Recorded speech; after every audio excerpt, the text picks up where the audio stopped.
আজকে আমি স্পেশাল একটা রান্না করব।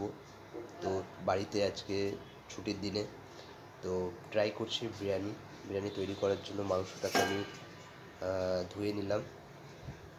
ধুয়ে নিয়ে আমি চালটাকে ভিজিয়ে রাখলাম। চালটা এখন ভিজে, তো আমাদের সাথে থাকো, পরপর দেখতে পারবে। পেঁয়াজ আদা রসুন কেটে নিলাম, পেস্ট করে বিরিয়ানি তৈরি করব। তো তোমরা দেখতে পারো পরপর রেসিপি কী করছি না করছি। এবার মাখাবো, তোমরা সব কিছুই দেখতে পারবে। এখন আমি মাখিয়ে রান্না করব। এখন রেসিপি তৈরি হচ্ছে।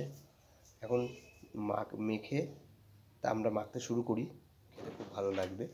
কিন্তু বিরিয়ানি করতে তো অনেক তাড়াতাড়ি লাগে, বিরিয়ানি করতে সময় লাগে না, কিন্তু টাইম লাগে।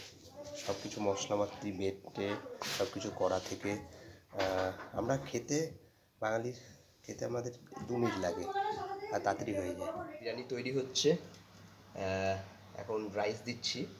ঠিক আছে, চাল বিরিয়ানি কমপ্লিট। এবার চিকেনগুলো এক এক করে দিচ্ছি। চিকেনের আলু দিচ্ছি। আজকে তৈরি করলাম, কেমন হয়েছে জানি না, দেখা যাক। বাড়িতে রয়েছে আজকে ছুটির দিনে, সবসময় তো কাজের ফাঁকে কিছু করা যায় না।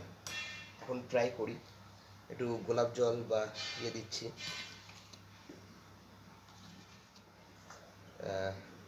একটু পেস্তা পেঁয়াজ দিলাম। রাইস আর একটু দিচ্ছি। তোমরা যদি চাও চলে আসো। বড় বড় আলু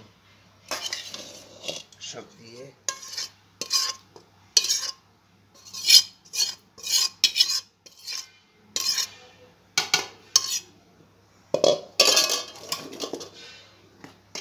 কমপ্লিট হয়ে গেল। প্লেট এখন বিরিয়ানিগুলো হয়েছে, দেখা যাক এখন কেমন লাগে, কেমন হয়েছে টেস্ট করা যাক।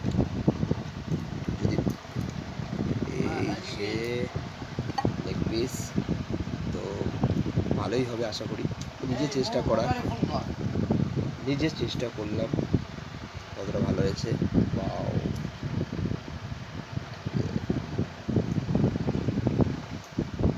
নিজের হাতে চেষ্টা করা, দেখা যাক কেমন হয়েছে। টাটা। তো খেয়ে বলি কেমন হয়েছে। আশা করি চেষ্টা করা কখনো হবে না, চেষ্টা ভালোই হবে। তো খাওয়া যাক।